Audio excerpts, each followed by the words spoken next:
name is Sarah Sanford, and I'm the Virginia and North Carolina coordinator for the Alliance. I'm coming to you from my home in Durham, North Carolina, which is also the location of our headquarters. You can see my contact info is on the screen here. The best way to engage with me on social media is through Twitter. I try to post on there about what I'm up to and what the Alliance is up to in both Virginia and North Carolina. So check it out if you'd like to learn more. And let's go ahead and dive right in. So my region is Virginia and North Carolina, and one thing that's special about my region is that both states have both a spine route and a complementary route. So you can see the green line on the map shows the spine route, and the gray line shows the complementary route through both states. In Virginia, the Greenway is about 22% complete. Lots of good progress made so far and plenty of progress left to go. One really exciting piece of news for Virginia is that those who live in Virginia probably know about this, but there was a proposed trail called the Ashland to Petersburg Trail, which spans the Richmond metro area about 40 miles.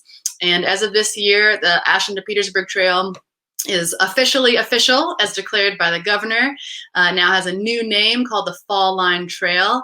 So that would bring on about 40 miles of multi-use path in the years to come. So that's a really exciting vision for Virginia going forward, and certainly is going to change that 22% to a much higher number.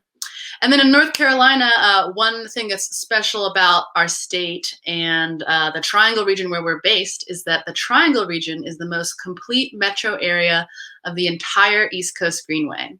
So between Durham, Cary, Raleigh, just east of Raleigh, we have just over 70 miles of continuous complete Greenway. So if you ever want to check out the most complete part of the East Coast Greenway, then come on down to the Triangle and we'll show you around. So let's jump into some of the newly designated segments from this year, from 2020. The first of which was in Prince William County up in Northern Virginia. We designated just over 6 miles of trail segments in Prince William County. Now, I should note these are not all brand new segments. It's a combination of different trail segments that we just finally got all the paperwork and everything we needed to get together to bring these officially into our East Coast Greenway network. That photo that you see is actually from Prince William County from some signage we recently installed on these trail segments. This is the Belmont Bay area. You can see the Belmont Bay Marina in the background there. Continuing to North Carolina, one segment we were really excited to designate this year is Phase 4 of the White Oak Creek Greenway in Cary, North Carolina. And I'm actually not going to delve into that one right now because that is our next slide after this. But I did want to mention we have a few more segments coming soon for designations, and by soon, I mean hopefully, fingers crossed, the end of this month. So one is in Surf City, North Carolina, the multi-use path that's part of the Surf City Bridge. And then the other one is a section of the Cross City Trail in Wilmington, North Carolina, that was formerly not part of our route and now is due to some changes. So these are both segments on the coast of North Carolina that we hope to get designated by the end of this month. So a great way to wrap up the year. So those are the segments from 2020. Now let's move into the next slide and delve a little bit further into one of the segments I mentioned, which I said I would give more detail on, which is Phase 4 of the White Oak Creek Greenway in Cary. So Cary, for those who don't know, is basically right in the middle of the Triangle in North Carolina. And the town of Cary is just a great model for Greenway networks at the town level, at the city level. They just do a wonderful job of not just building, but also maintaining and promoting their greenways. So definitely a big shout out to Cary for that. So this specific piece is what we call a connector piece. It was connecting two already existing pieces of Greenway. So it's just about 0.4 miles long, pretty short, but it is what I would call a small but mighty piece of Greenway. So one of our local Greenway advocates called it the Golden Spike Project. So if you remember before that I referenced the Triangle as the most complete metro area of the entire East Coast Greenway, this segment, this little 0.4 mile segment of the White Oak Creek Greenway was what brought us to about 98% complete in the Triangle. So it used to be that you'd be on the Greenway, you'd get on road, you'd travel on the sidewalk for a while, get back off, get on the Greenway, and now it's just complete Greenway right on through.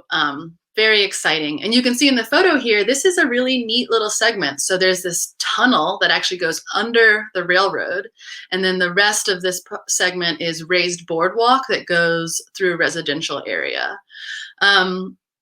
If you're interested in learning more about it, you can look up UNCTV did a segment on the White Oak Creek Greenway and what it means for the East Coast Greenway as a whole. So you can just Google UNCTV White Oak Creek Greenway and find that.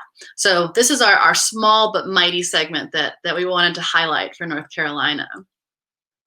So let's go ahead and zoom out from Cary and go to North Carolina as a state. So zoom out to the bigger picture with the next slide. So one big project that's going on in North Carolina that we wanted to highlight is called the Great Trail State Plan. So this is an effort that's led by North Carolina DOT, our Department of Transportation. But really the idea for a Great Trail State of North Carolina has been in the work for a number of years from some different folks in all different sectors of the trails world here in North Carolina. So the vision for the Great Trail State Plan is to connect all 100 counties in North Carolina with shared use paths.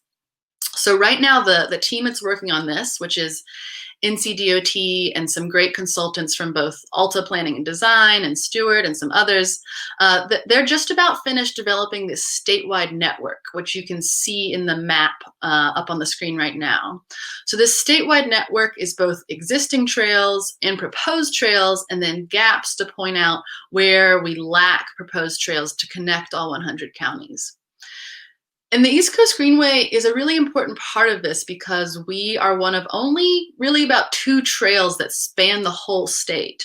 So the first is the Mountains to Sea Trail, which travels east-west across the state. And then there's us, the East Coast Greenway, which travels north-south along both our spine and our complementary route. And we're excited about the Great Trail State Plan for our state in general, but it's also a huge opportunity for the East Coast Greenway. So as the implementation stage of this plan gets started, you can see they have this 5-year implementation strategy. This is a chance for us to close some major gaps in both our spine route and our complementary route. And as you saw on the slide, this 5-year implementation strategy, that includes both looking at funding mechanisms and advocacy and how do we get these trails on the ground? How do we get these trails built? So we see this as a huge opportunity to help complete the East Coast Greenway in North Carolina. And of course, this is something that can be replicated in other states. Maybe not with the same name, not every state can be the Great Trail State, but connecting all the counties in the state with shared use paths and trails, that's an incredible project, and it's something that can absolutely be replicated. So this serves as a great model for other states to follow suit as well.